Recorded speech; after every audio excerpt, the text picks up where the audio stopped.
Our attention will be focused on the experiences of our volunteer subject, Bill. It's exactly 12 o'clock and we're ready to start this experiment. I'm going to give you this cup that contains lysergic acid 100 microgram. Will you drink it? How did it taste? It had no taste. How did it look? Colorless. Now, would you tell me your name, please? William Millark. And what is your address? 3540 The Paseo, Los Angeles, 65. And your age? 34. I would like to ask you to describe me your profession. I'm an artist. Painter? That's true. Yes. So suppose we're going to ask Mr. Coates to come in here and act as the subject, and Mr. Mante, our technician, will give us your equipment. Oh, surely. And your charcoal, and here you are, ready to go. Oh, fine. Bill, go ahead. Oh, thank you. How's this? That seems good. If you just look over this way.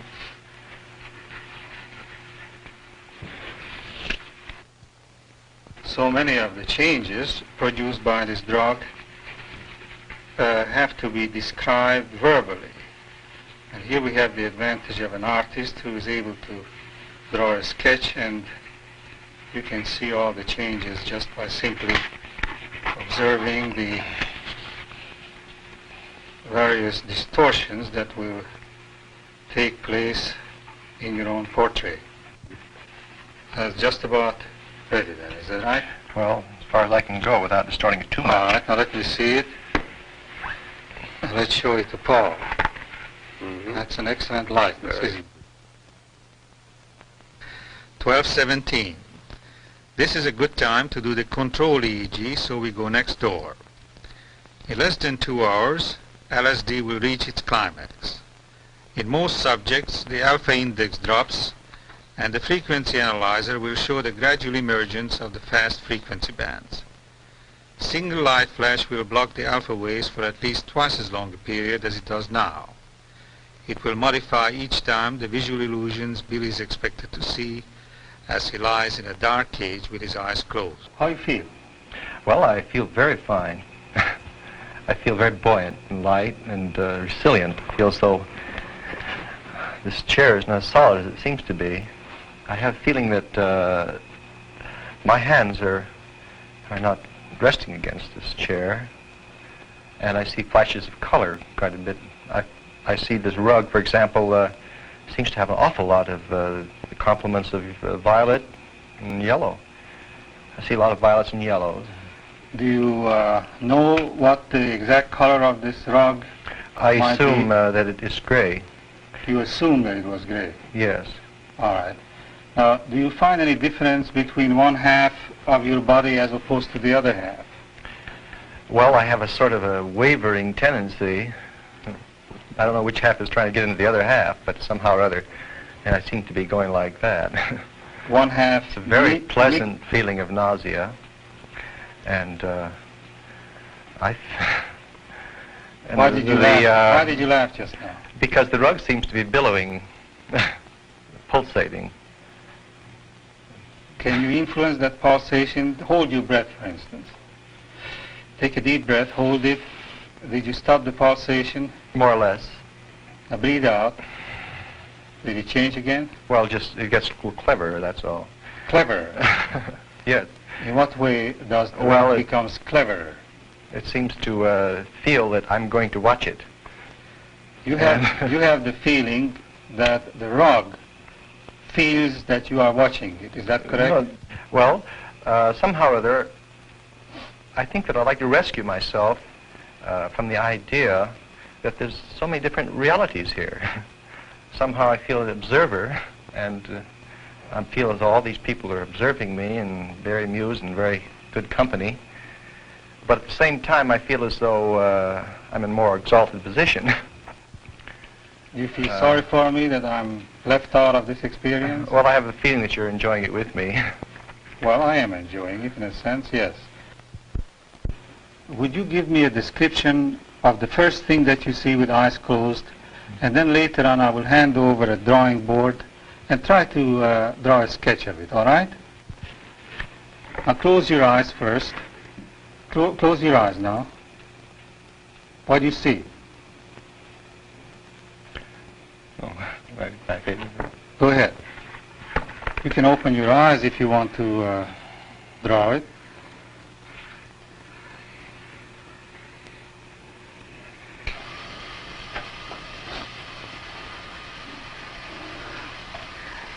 This is purple, isn't it?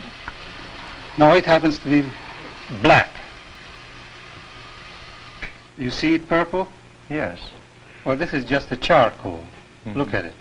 Well, in my mind's eye, Oh. now I see that it's charcoal. Yes, The but reality it of felt- it it is felt sort of purple. disillusioning. I see. Because in it seems to me, you see, I should like to find the words because I can ordinarily find them. But it seems to me that I can't seem to want to say what I want to say. And there are times when I feel exactly what I know that I know what I'm doing, you see. Oh, I do. Somehow or other I can compose this as well as I ever did. See. Why do you do that now? Well, the square is the ordinary rectangle, you see. It's one of the perfect means. I know, but are you trying to reassure yourself that you're capable of drawing? Yes, I think that's what I would like to do. I'd like to find out what reality I'm in. 137. By now he loses the feeling that his body has substance. He ate his last meal 20 hours ago, but food holds no interest for him. Very fine. And, of course, I don't think you can take much credence to what I say because it's the shifting patterns of things I feel and see around me I do not know what part of what reality, again. This feeling comes over me of almost like the singing, of angels or something. I think it's the soundtrack or the film going through the machine. Which makes you feel as if you were hearing the singing of angels. Yes, and murmuring. I sweet. see. You had no breakfast, you said. No. Well, suppose that we serve you something to eat now because you've been fasting long enough. So, Mr. Manta, would you bring in the lunch? Well, I really, I couldn't eat that. Why is that? It seems repugnant and realistic. Well, you told me not long ago that you were hungry. What I'm hungry for is not this sort of thing, because I want to feed off of this feeling, this joy, which seems to be coming from everything. But somehow I don't seem like I myself. I feel as though I'm several other people, and all of them better, and all very benevolent. I mean, even I feel about that I'm not I'm not describing the word benevolence the way I mean it. Well, returning back to the lunch, Yes. you don't feel at all like eating at all? No, not at all. How about drinking something? You might be a little No, thirsty. I feel that I'm perfectly adequate. I mean, I can take care of myself from now on. I have no hunger. My sensation is perfect. I mean, it's just a wonderful state. But I understand that you had nothing to eat. Now it's 1 o'clock in the afternoon, and you had nothing to eat since last night when you had your dinner. Don't you think it's about time to eat something? Or drink Well, I something? generally don't eat in the mornings. And Well, this is no longer the morning. This is already 1 p.m. well, it might be. Maybe I Well, should be why don't hungry. you just taste it, and maybe you will like it. Why don't you just take a stab at it and just Well- taste at least this malted milk that we give you? Well, when you're in such a wonderful situation, why should you try to improve it? Well, you told me just a few minutes ago that you were thirsty. How come that you don't feel like eating at this time? I know, but I can see the value of that, but you don't understand the value of the experience itself. You want to have it continue. Oh, I see. In other words, our conflict is that I want to limit this and you want this And to I want to have it continue go and on on. and on and on and on. Yes. Well, suppose you just taste this malted milk here just to give me an idea whether you have any particular distortion in sensation. I see what you mean, yes. You want to experiment. Well, I want to know whether there's any particular feeling connected with it. It's the same distortion you get throughout the whole experience. Such as what? Well, lopsided. And you don't seem to be feeling it with your whole body. You seem to be feeling it with a horn-likeness. Things seem to be apexing in. I seem to be listening to myself and being you, the audience, listening to me. What about the taste? Does it taste like the anticipated taste of a chocolate malt? Yes, it does. All those things are so well known that there's no sense in doing them. I mean, the fact that I would never eat a hamburger again because it's so vulgar. You've had a hamburger. What would you like to eat if you had a choice? Well, what I would like to eat? Nothing. I have no... I feel physical again, and I think this is a bad thing. You prefer to feel that joy which gives me a feeling of anxiety, but at the same time... Why does it give you a feeling of anxiety? Because it seems to want to take me over too much, you see, and I don't want to let myself go. Do you think that it can happen that you let yourself go and... It seems so ecstatic and perfect that perhaps I can, and I don't want to suffer the consequences. What would be the consequence? That's an interesting question. Well, let me reassure you right now that tonight you are going to go home, eat your dinner, and you will look back upon this experience. You will perfectly all right, your same old self, and in a few hours this whole feeling will leave you, as I have told you before. Do you have the feeling that this whole experience of yours has a special meaning to the onlookers and the crew who are taking this film? Yes. What kind of a meaning? I feel as though there's some very definite driving meaning in it, and there's a spiraling arrow going to its mark. And I feel that everyone here is conscious of that feeling. Is it some sort of an influence? Yes. One more question. You heard that before. Do you wish like eating something, or you rather forego it? No, thank you. Fine. Thank you. 2 o'clock. He's now flying high. We're getting ready for the second drawing. Please note that he does not see the difference between the two pictures. How long ago was it that I gave you this draw? Well, at this time I don't have any conception of time passing. I mean, well, make a guess. Let's see. See, I can't make any guess at all, really. I mean... Well, what time of the day do you suppose it is?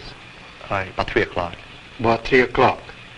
Well, you're only 1 hour wrong in this instance. Going backward in time, like a mirror repeating itself or something? Well, if you... But didn't you say that before? Well, at that time, too, you were 1 hour wrong.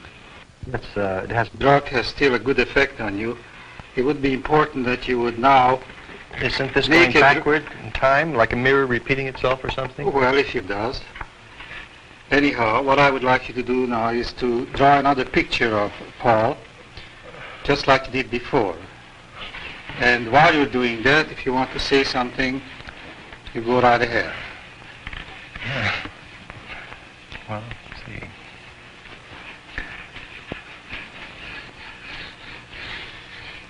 How does your left arm feel while you're doing this? It feels very good. Feels fine.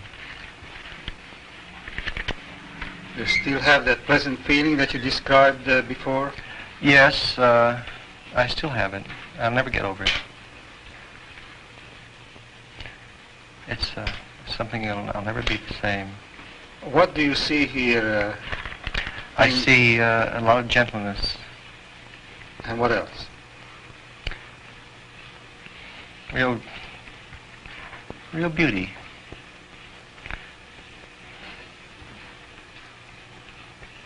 This is a general feeling when you look around yourself, is that correct? Yeah.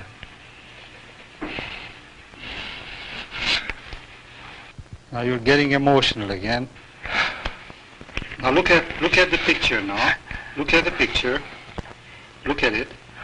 And just concentrate on the eyebrows. That's where you were. Just look at it. You said it takes about 5 minutes, isn't it? Correct? 5 minutes. Oh, come on, now concentrate on it. Do you have the feeling of reality when you look at this paper and you hold the pencil in your hand? No. Yes and no. I don't... Yes and no is correct. All right, now let's go on. Okay, then we can go. Fine. Good. For model. Yeah. Had to wait all this time for this.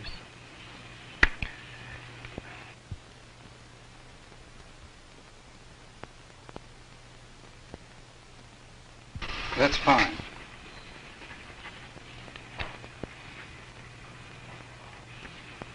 Do you find it easier to draw this picture or a little more difficult? It's a lot of fun.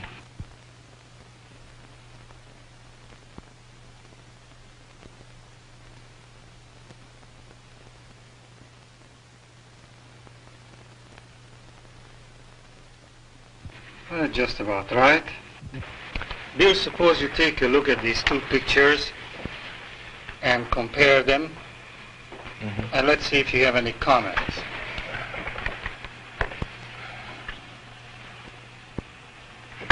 Well, we're not very finished.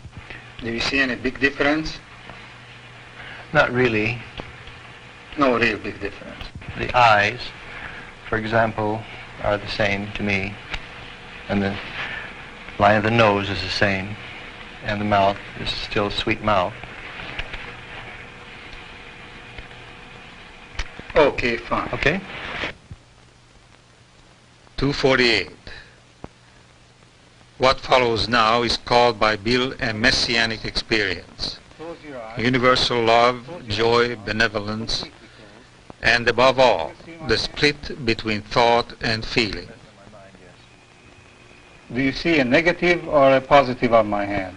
Well, it's a sort of an ethereal negative, if it is. It's got a lot of- Ethereal negative. well, it seems to have a nimbus around it.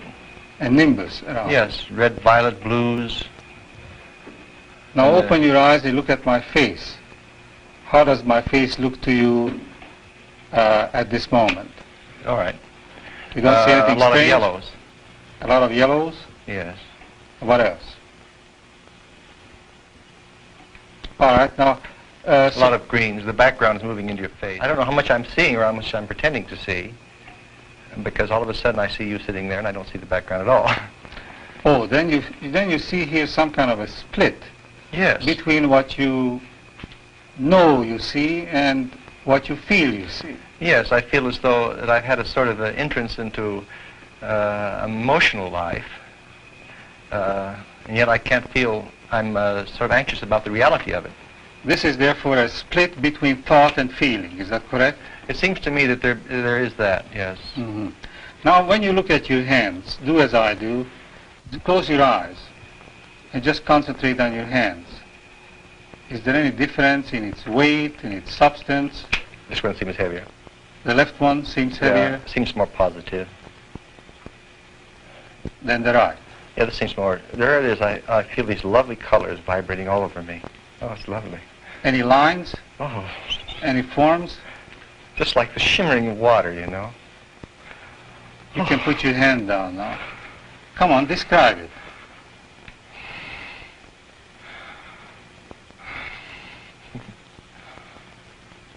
You feel happy now? Do you feel happy? Yes. Well, you must be because you have tears in your eyes. Oh. Is that a beautiful experience, would you say? I would say yes. Describe it again. Oh, I don't know.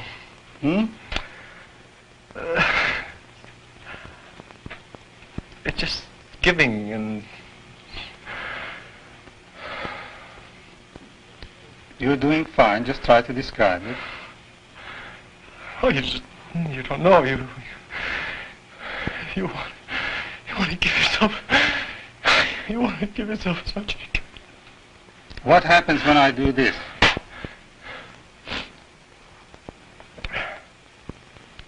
I don't know. know, sort of nothing much except that I was sort of getting somewhere and you interrupted it. I see. Sort of irritating in a way, I suppose. I know, but I thought that maybe we can rest a little bit because this experience was getting to be a little overwhelming. Isn't that right? Well, I wouldn't say. I'd like to keep it up. 305. This is where the LSD effect usually goes into a decline. But Bill is still at it. But such a benevolence. What do you mean? I feel very benevolent. I mean, I feel as though I have no enemies in the world, and this is very lovely. Do you feel Very fragile, delicate, lovely. And it goes and comes, you know. I mean, that one state there that was, I never experienced anything like that. It's marvelous. On the whole, do you feel happy or do you feel... I feel so happy. What happened to this feeling, messianic feeling that you described before? I feel that it's, if that's what I described, I feel that it's very valid. Yes, but do you still have it as strongly now as you had before, or is it weakening? It's weakening, I suppose, or it's becoming more well-defined, I suppose. Do you have the general feeling, though, that you're coming down to earth, so to say? Yes, I do. One last burst of ecstasy. At the end of this hour, he noticed the weight of his mic, the sweat of his shirt, the stomach that was empty. He asked for food. A grandiose delusion implanted upon the loss of body feeling was over.